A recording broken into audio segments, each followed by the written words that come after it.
Yes, friend. Spoken English. Spoken English या व्हिडिओत आपण ऑलमोस्टचा वापर शिकणार आहोत.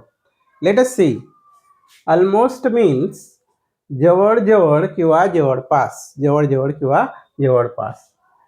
स्पेसिफिक अमाउंट, टाइम और number. It shows specific amount, time और number. Time or number. It shows something is very close to happening.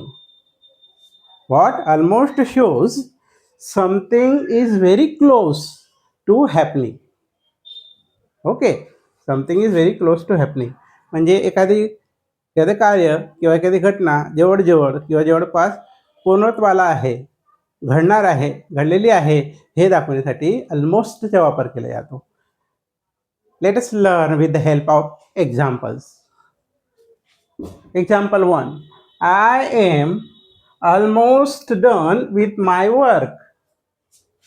माझे काम जवळजवळ संपले आहे.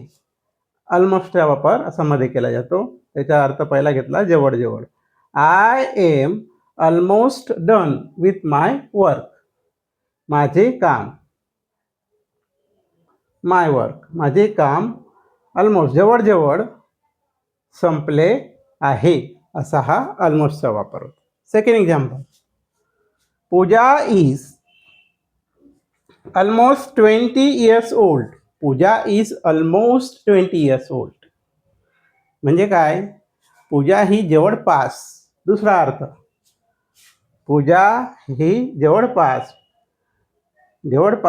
20 वर्षाची आहे. पूजा जवळपास 20 वर्षाची आहे. Almost 20 years. असा हा ऑलमोस्टचा वापर करून तुम्ही लॉट ऑफ सेंटेन्स तयार करू शकता. Got it? Subscribe right now and share the videos and like such kind of videos. Thanks.